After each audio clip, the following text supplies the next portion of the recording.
and it gone 35% off now on the sets. And what did you pay for it? So it was at the time I bought it was $1,650, and I negotiated to $1,500, and now the standard price is $1,400. No, you won't. You don't get to 1,400. It's the list price on Ladies Office is now $1,400. After the 35%. Discount, yeah. Is how much? $1,400. You can get 1,400 for the whole set. Over £100 off, it got 15. That 14 without any negotiation. Yeah. That sounds so fun. Well, you think you get it for $1,250 now? No, I could probably get it for $1,350, $1,300. And how much did you pay? $1,500. Yeah, Amazon. Send it back. Amazon the math. Did you pay 15? I paid $1,500. Okay, it's not $1,400. How much did you pay again? Sorry? I paid $1,500. And where did you get it? 1,300. Now it's 14 plus. I think I can get another 600. Wow, I never knew it's gone so. I hope I get all Like the stock money. market. It's just how. What? I bought them all in like stock market, it goes up and down. Yeah, that's probably spent a lot more. The more you pay, the more sky you get, no? Yeah, that's Sure. that's what I just said. And that's what I'm saying. More effort to make. How are you, Yehuda? It's nice to see you back home. No, I can't see you. Baruch Hashem, all good. Right. We want to wish everybody a very big mazel. Everybody wants like to wish a very big mazel to Yehuda Fegelman. Tortas Bas Mitzvah, Nana. Ich bin sicher to see much Yiddish nachas and simchas from her, his family. And ich gehe weiter nachas. And if you want to know further details, then contact them. Teaching us how you're supposed to celebrate something. Right. We're up to that. What? There is a certain thing, I saw somebody writing, I can't remember what it was, that making a fuss of a child is a very important thing. I remember once somebody writing about birthdays, saying, birthday is Goyish thing. Whether it's Goyish or not, I don't know. I always make a big fuss of birthdays. I'm saying everybody has to do their style and their way, but it's a way to show that you care about the child. It's not so much, I mean, I don't care so much about the birthdays. We help you, but they're really half a year back, really something else. It's exciting. Okay. May go briefly. Oh.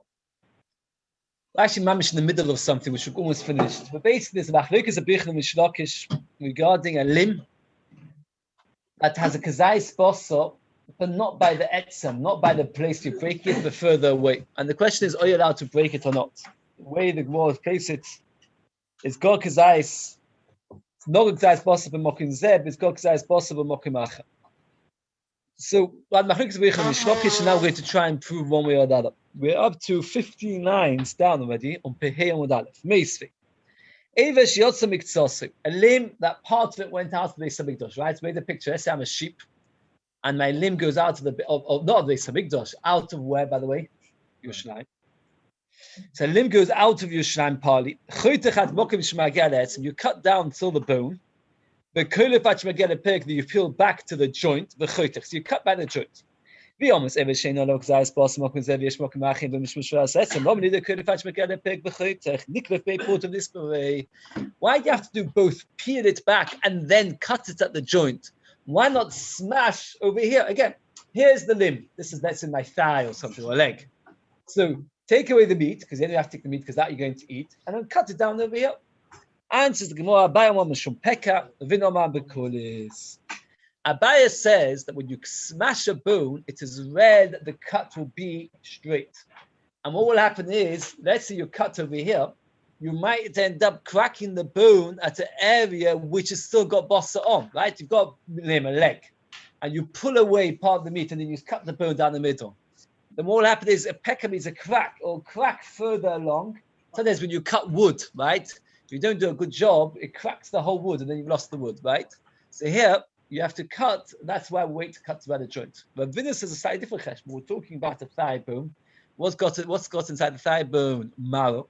So even if you peel back the meat, there's still meat inside it, and that's why you can't break it. And that's the end of our sugya. We pass it always like a birchen against the shlokish, and therefore there's an issur of shviras etzem if there's a meat, even if there's no meat on that area, there's meat elsewhere. New topic. So that also. I mean, it will obviously relate to our previous Gemara, but Hapigol, what's pigol? You shecht it with intention to eat it on the wrong time or to sacrifice a long time. V'hanoisa, somebody actually left over. You have to miss out the brackets. V'tamnes so you die. Midrabanon, make you tummy. V'avunu v'avchista. Chadam am ptei chashod korona. That means there were certain kohanim that didn't get on with people, right? It's Tali. Doesn't get on with me. So what will he do? I bring a korban. What will he do? I bring a, let's say, shlomim. He'll have kavanah to shecht it in 3 days' time. To shecht it, to eat it in 3 days' time. And it'll ruin my korban. So therefore, what will happen is, we make it tummy. So what? So Rashi explains that tumah is awkward for kohanim because pain in the neck for them to deal with tumah. And therefore, since it's such a pain in the neck, therefore, they made sure that to make it tummy, then he would be reluctant to do that. The chadam up there at Tzolei Kuna, that's about noisa. A kohen will not bother eating the meat. Why would you bother being there eating the meat? Because he's lazy. So by making it tummy, it will force him not to be lazy. And the more explains in detail. By the way, it comes out there's no machlokes because they talk about different cases. Oh, ma masni apigol, ma masni anoisa, ma de masni apigol mishmachashod lekahuna, ma de masni anoisa mishmatzod lekahuna.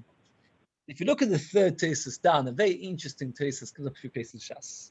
If we talk about a Rosh Hashanah, who's ready to do pigul b'mezid, telling him that it's going to be Tomei midrabanan, what difference it's going to make.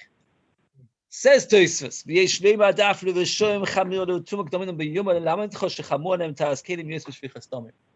Kohanim had a phobia of tumah, if you can call it, more than a phobia. Kohanim were very, very OCD about tumah, tremendously. The Gemara tells us a couple of stories. Anybody know a story about the Kohanim's OCDness about Kohana? Somebody should know a story. The Gemara in Yoma says there were once 2 Kohanim running up the ramp. Both wanted to do the korban first. And he stabbed him with a knife. And the Kohanim around said that the knife will become tummy once the person dies, become tumas mace. So they were more concerned about making sure the knife doesn't become tummy than saving the person's life. So they pulled out the knife to save the knife from becoming tummy, rather save the body. Well, I didn't catch what you said, sorry.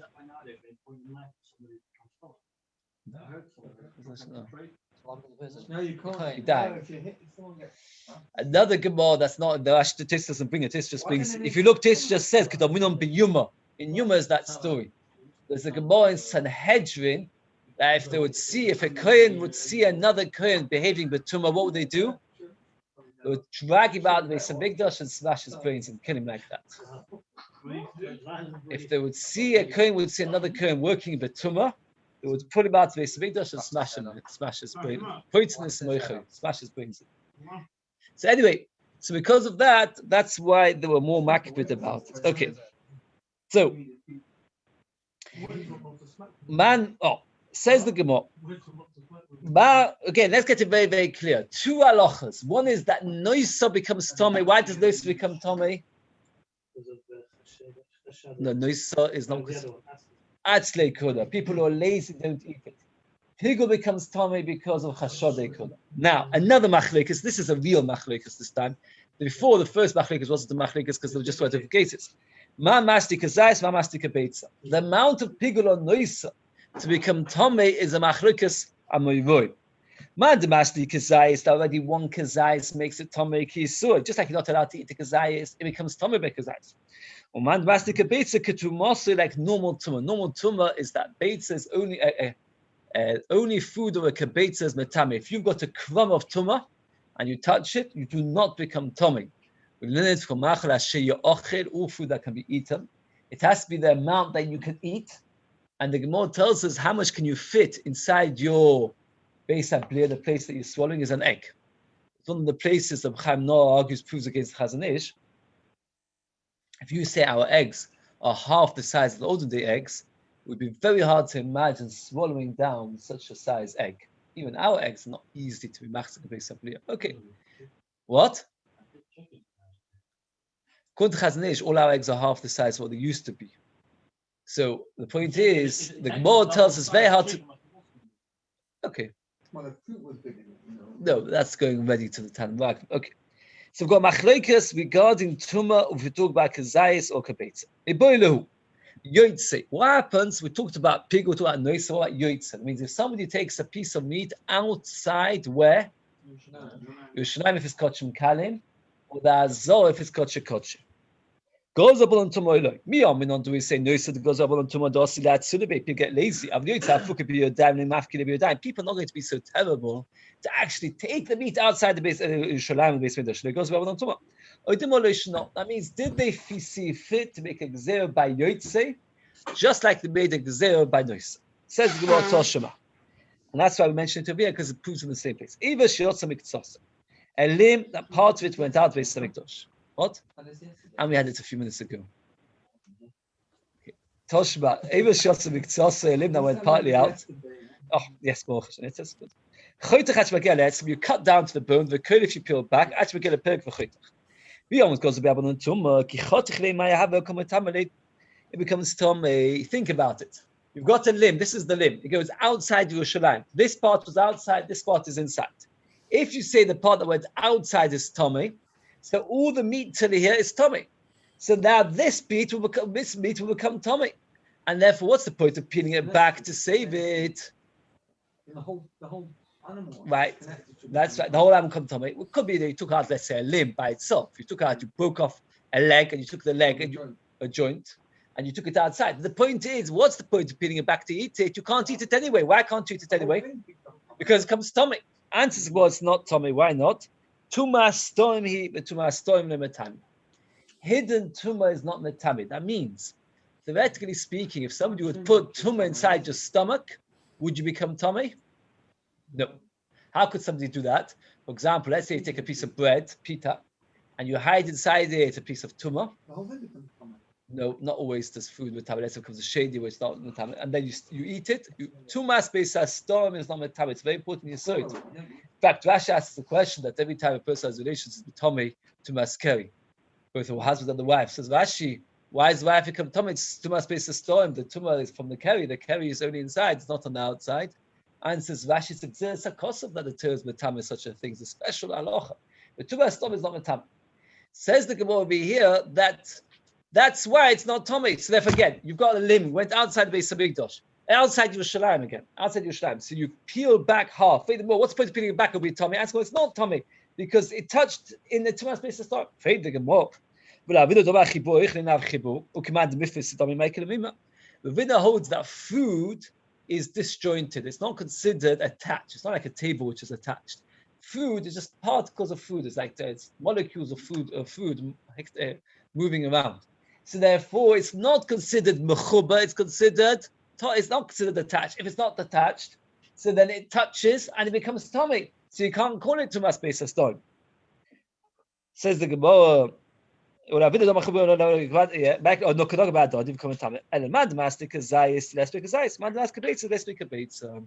talking about with the bit that went outside Yerushalayim is either less than a kazayis or less than a kabetza.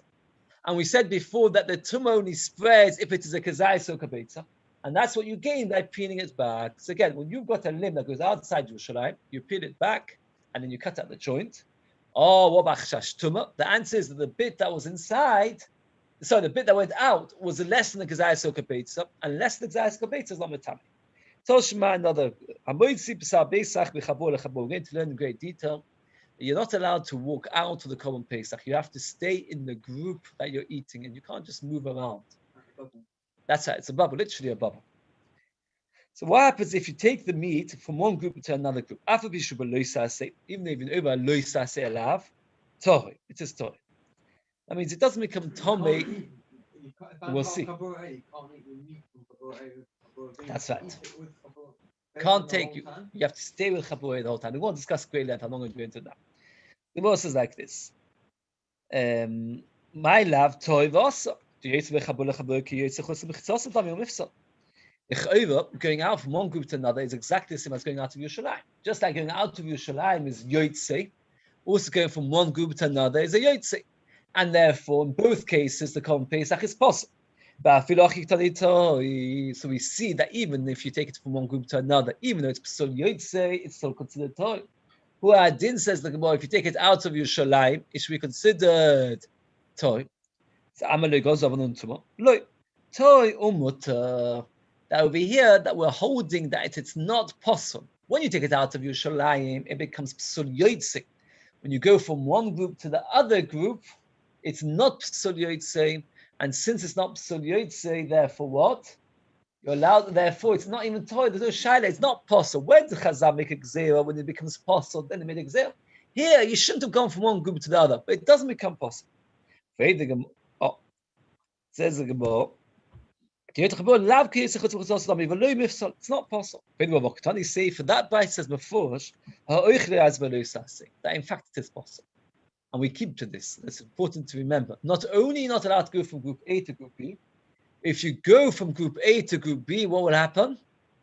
The Korban Pesach will become possible. Will actually become possible. Just the bit that you took. So if you walk from group A to group B with a piece of meat in your hand, maybe even in your mouth, then what happens is that Korban Pesach becomes possible. No, not the whole Korban, the bit that you took, the book that you walked with it. So you see, and therefore now we've established that it's possible. And now that we've established it's possible, the Chayre should become Tomit. So the Gemara says, but before we saw its story, that we're talking about that only becomes Tomit for Kebeitza. So we're talking about the Ispe Kazais, we're talking about whether there's a Kazais, and that's why it's not Matami. And that's what the Beis says it's Torah, V'lespe Kebeitza. Eleman Dama Kazais make it a Mema. Here you can't answer that we're talking about you've got less than the Kazais. Why can't you answer you've got less than the Kazais here? Why can't you answer to less than the Kazais? No.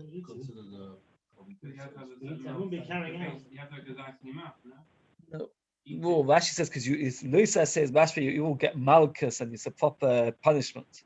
And over here, if that means you've been over allowed. You're only over allowed if you eat a kazai quantity. If you eat less than a kazai, it's not over allowed. The fact that it says you're over allowed, it's similar to what you were saying. The fact that it says you're over allowed is a why we're talking about a considerable amount. If you eat a crumb of Korban Pesach, which is possibly not over allowed. So over here, we're talking about we ate a kazai. So we're talking about whether there's a kazai of Korban Pesach that went from one group to the next. And the halach is if it goes from one group to the next, what's the din? That is possible. And Afar became the Beis says clearly Torah. Says the Gemara, when you go out from one group to another, everybody agrees there's no tumah. Now what happens is the people would be very, very careful with each other not to take it out. Over here we're discussing like this, that when you take it from one group to the next, Chazal definitely did not make a tummy because people were not chishish that people would take it from one group to the next. When you take it out of Yerushalayim, that is the Shiloh. Because there, it's nothing to do with the Chabur.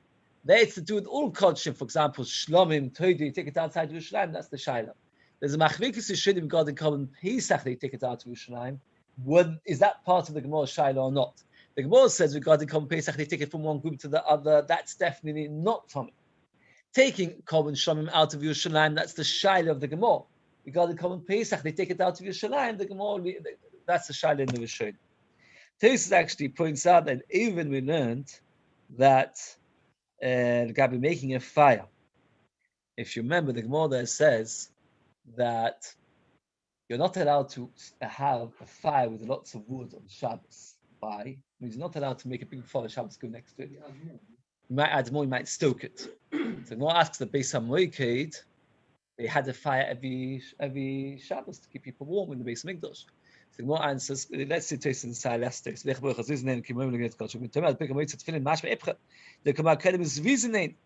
On that we do say Lech Baruch HaZuzanein Lo Yaminon. But Korban Pesach you can't make it with a bunch of flames. You have to do it with one wood and make sure that you don't stoke it. The third sweet, the Lo Domit. Gabi Lech Baruch Shaykh Migzat Fei Shmei Chatem Gabi Kohanim. The Muslim Shaykh the Pesach Klal. We're discussing the fire. The fire will chishish that the night come to stoke it. And we did the Shaykh the Pesach when Yotze is Vizav Lech Baruch Kohanim. I mean, it's quite complicated. When it comes to stoking a fire, Kohanim are known to be Talmidei Chachamim. They know the right thing. They will not stoke the fire. Ashaykin B'nei Chabur not. B'nei Chabur is any group of Yidden together. Any group of Yidden together, they might get it wrong. The Gabi taking Korban Pesach from one group to another, so that's something which is involved in the eating. That they'll make sure to get it right. Because when we invite each other together, we'll say, right, we're doing a Chabur together. We'll remind each other, don't take it out. I shake it to take out a Toidu or Shlomim outside the Yerushalayim, that's something which will more chishish for. I talk about where it is Shabbos. What do you mean? Sorry, what are you talking about? Chabur of your Korban Pesach, so that only you can only make it on Shabbos. That's right. No, so then you're allowed to stoke the fire. You're right. One day it's about the fire, but you the normal Shabbos, and then B'nei Chabur, or if you've got a fire another time, grouped together. Says the Gemara, Moitzi Pesach, Bosel Pesach, top of a hand with Beis, Bechabur lechabur minay. How do we know you're not allowed to take it from one group to the next? The Tanya. Lo yisoitzi min habayis min habosel chutza. Don't take the meat outside the house outwards.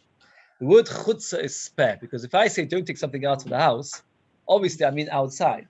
Why do I need to say don't take it outside of the house outside? I only know it's from one house to the other. How do I know that if the two groups of people in the same house, let's say we're all sitting in the same room, half of the eastern side of the room, half of the western side of the room, we're not allowed to go. So there's two halachas. You're not allowed to take the Korban Pesach out of your house, and you're not allowed to take the Korban Pesach out of your group. We'll discuss more intrinsically later.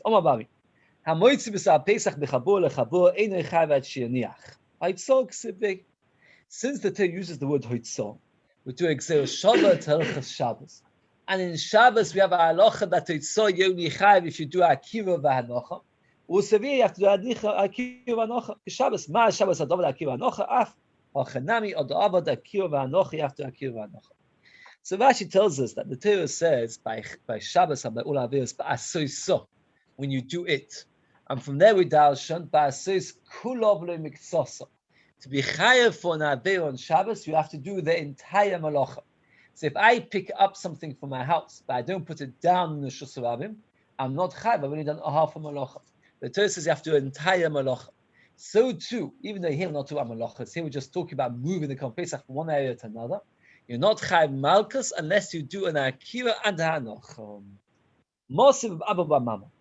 Here Rashi tells a little background. The halacha is there were 3 poem anisofim. What are the 3 poem anisofim? A cow, if a Kohen Gadol forgot to do it did an avera. A cow, if the majority of Kaisel did an avera, and the cow and the goat on Yom Kippur. That's the 3 categories of poem anisofim. The halacha is you sprinkle the blood inside the kodesh, and then you take these animals out of Yerushalayim. That's out of how many camps you take it out of Yerushalayim? 3 camps, because the Beis Hamikdash was 1. The Beis was 2, Yerushalayim was 3. So you take it out of all 3 camps, and you make a special fire and burn it. You won't eat any of it. Now, regarding taking out of the Poem and Isofim of Yom Kippur, for some reason the Torah uses the Lashon Mina Machane, from the camp, which is difficult, because it makes it sound as if you only take it out from 1 camp, which we know is not true. You take it out of 3 camps. The Gemara darshans from there that the minute that you take it out from 1 camp, you become tummy. That one of the halachas of Poman Nisofim is all the people involved in the burning of the Poman Nisofim, even those who just take it out, become tummy. So if you're carrying on Yom Kippur the body of the cow, then what happens is you become tummy as you're schlepping it. Right? Says the Beis. Are you serving oisim b'motos? You're schlepping the cow on beams, on poles. Or we showing him the first people who yotzu chutzach azor, they left the azor. V'achronim lo yotzu, the other ones haven't. Or we showing him metamin begodim, v'achronim in metamin begodim. So what happens is literally as you step out of the azor, out of 1 camp, the azor is the machne shechina. Those who are out of the walls are tummy. Those who are in the walls are toy. So the kasha is v'lo noch. You haven't done anocha. You just said that in order to be chayav, says the hitzah, you have to akira anocha. Where's anocha? He asked the question, he answered it, but we're talking about where you schlep it. That is when, that means you're not carrying it on your shoulders, we have to do anocha. You're pulling the cow along the ground. Since you're looking yeah, it could be that you did. We're talking about you took it out of that, so the first people need to catch the breath for a second. So yeah, you've stopped for a moment. So you've done an hanocha by the very fact that it's on the ground already. Okay. Says the Mishnah. This points out, we've had this in Shabbos, that if you have a less than 3 tvachim to the ground, it is also considered hanocha. We had this in a few places. A less than 3 tvachim from the ground. Okay. A limb that went out miktsas, we've had this already the 4th time if you're counting. You cut until the bone, the koilef, and the reason is because we do not want to smash the bone. Why do we want to smash? Why do we want to break? Again, let's say the limb goes out of the Yerushalayim. Why can't you cut the bone? But the meat's gone already. And halacha is when there's no meat left, you're all allowed to cut a bone. You might go further to the area where it has meat on. That's one reason. What's the other reason? Because there's marrow inside it. Very good. Because there's marrow inside it, so even if you take away the meat, it's still considered to have meat. There's two reasons why you can't cut the bone. The main reason, as you're right, is because the Torah says you mustn't break a bone. The question is, over here, there's no meat left. Answer is either there's marrow inside it, or when you cut a bone, it cracks further. Over Mikdashin, Koitzes, Bekupitz, when the bone, all other korbanos, if a bit of the meat comes out, you smash literally across the area which you went out. So if let's say a bit of a leg went outside of this Azov's Kodship, or if it went outside the Yerushalayim's Kodshim Kalim, you cut along the area which went outside. Oh, new topic. Whenever you have a doorway, you have like this. You see that doorway? Article has a picture. Basically, you have the area which the door closes, the post of the door. Why can't you post it? Oh. Oh shit, this door is missing a door there. But basically, you've got the doorpost. I mean, the door within the doorway. And then you've got the area which the door opens and closes. Now, the question is, we just said outside the Azov Kodesh Kodshim and outside Yerushalayim Kodshim Kalim, what's the din? It's no good. The question is, what about the actual doorway itself? So the Mishnah says, from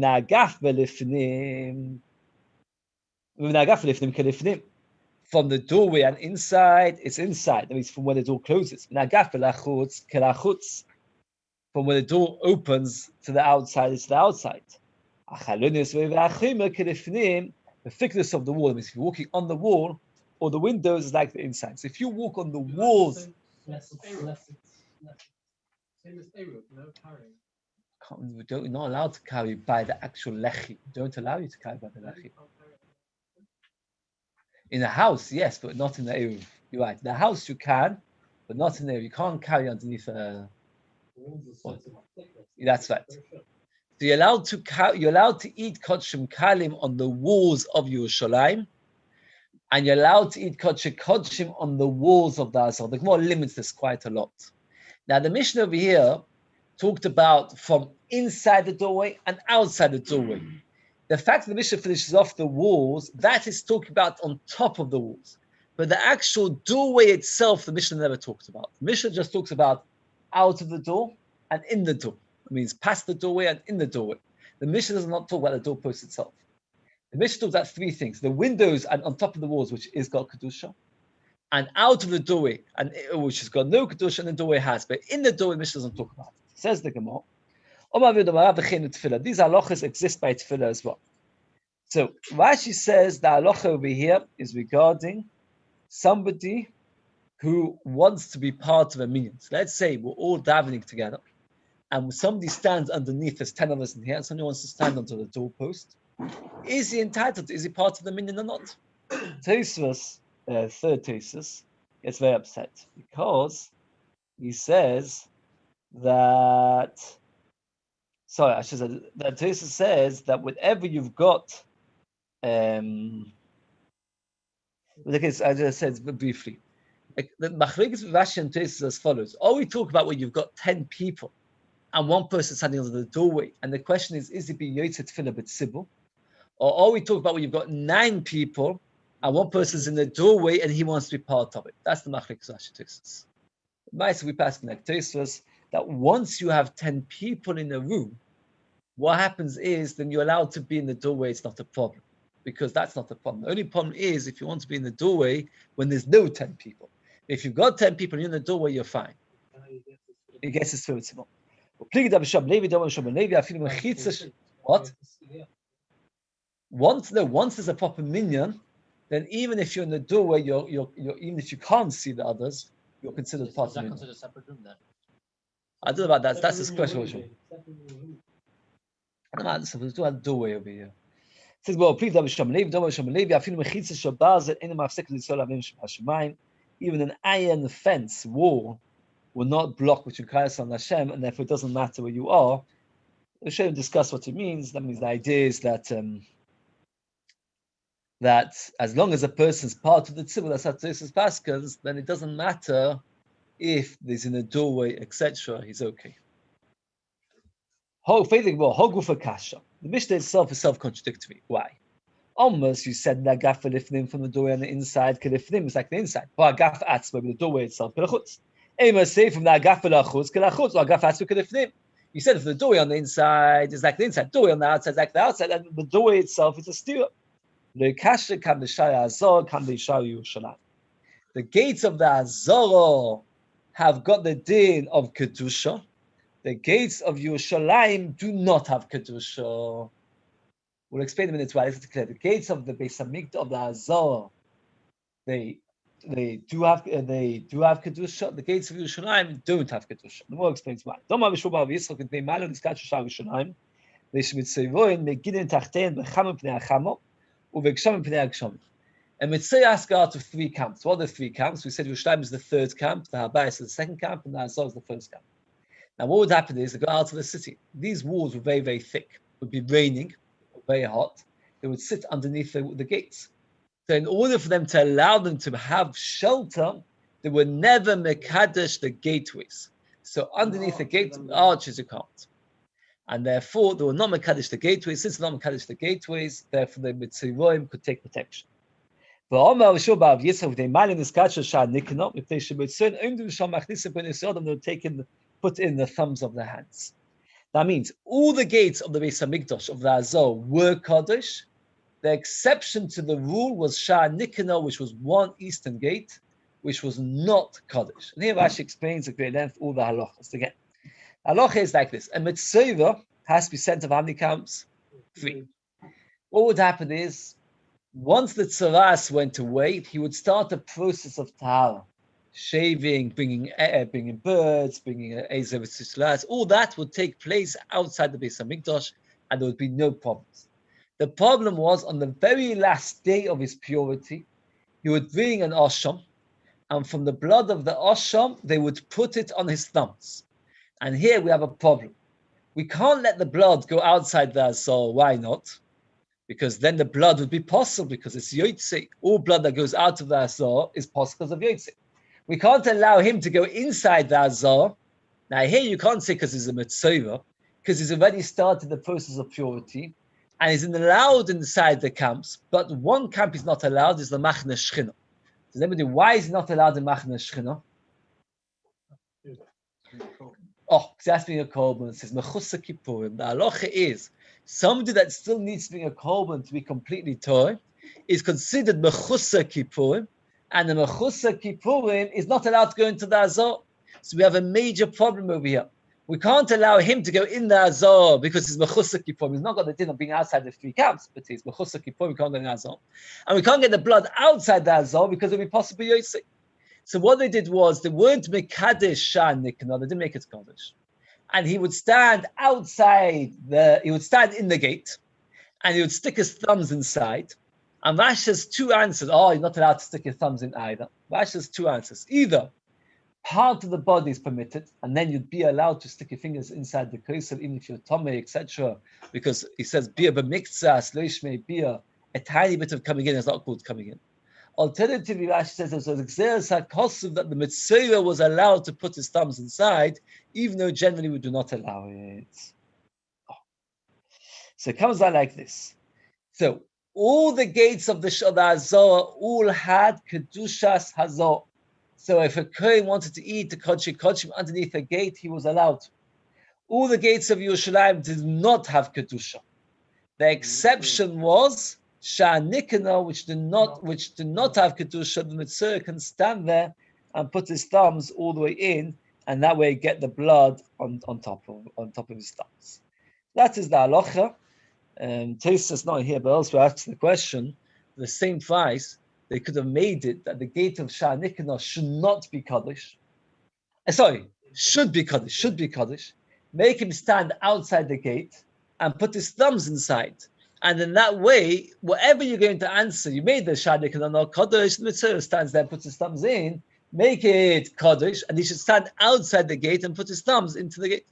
Tosfos says it's a genai for the blood to go out of the Shah. We don't want that. Alternatively, Tosfos says that the mitzvah, when he's standing there, could get very hot and raining. So we made it not Kaddish that he should be able to stand there while we were placing the blood of the Osham, etc., on his thumbs. Okay. So that is the halachas of the gates.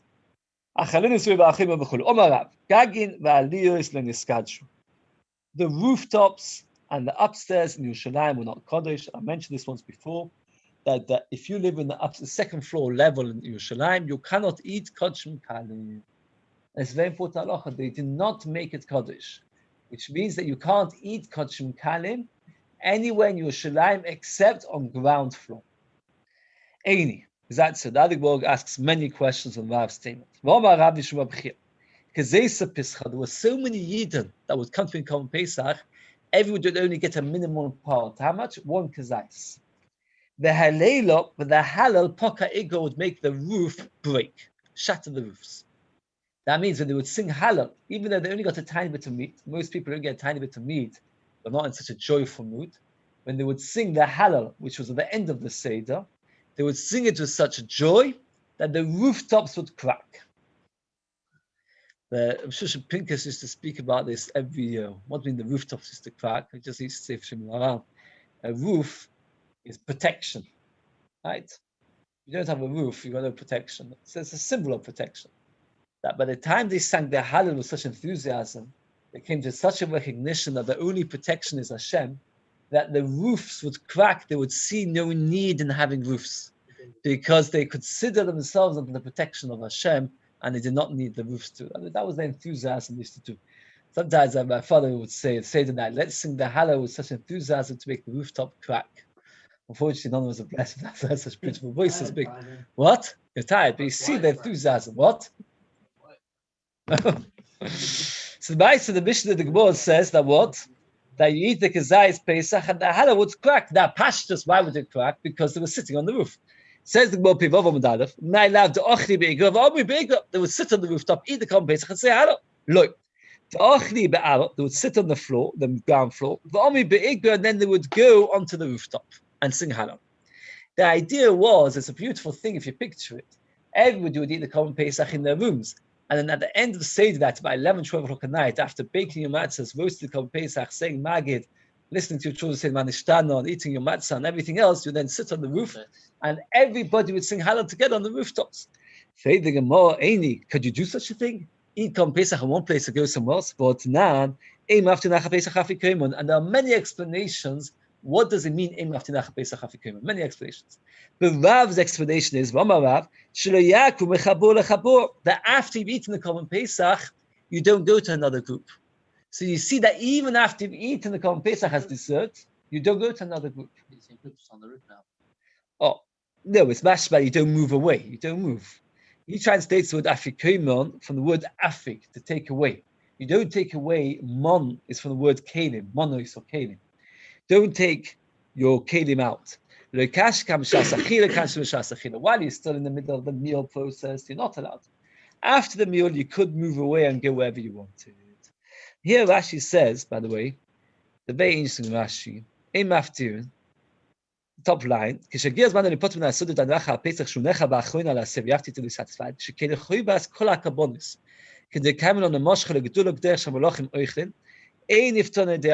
Meaning that all korbanos, Rashi is, all korbanos have to be eaten when you're satisfied. That means you mustn't eat korbanos when you're starving, because that doesn't show greatness. Greatness is when you eat something, when you're full and you're still eating. So all korbanos have to be eaten in a matter of satisfaction. Okay, Toshima. There was 3 levels of Kodesh HaKadoshim. There was the Kodesh HaKadoshim itself. There were little rooms above the Kodesh HaKadoshim, and then there was the rooftop of the Kodesh HaKadoshim. Here we're talking about the rooms which were above the Kodesh HaKadoshim. Not the roof, the rooms above. There were more chamor. You would sometimes go in once a year. And obviously we shouldn't say more than once a year. How many times a year would you go to Kodesh HaKadoshim? 4 times. 4 times on Yom Kippur. You went to the Beis Kodesh HaKadoshim. You would sprinkle the blood twice. You bring in the Keteris once. You take the Keteris out. Okay, 4 times. It means 1 day a year. Once in 7 years, twice 7 years, sometimes once in 50 years. To know what he needs, but more than that, it's not necessary. So you see that the rooms that went on top of the Beis Kodesh HaKadoshim were more common than the Kodesh HaKadoshim. Now, according to you, that there was no Kedusha, why not? Why couldn't you go in? According to Rav, he says, Aliyos v'gagin and Yiskadshu. There's no Kedusha to the upstairs. If there's no Kedusha, so therefore you should go wherever you want. Can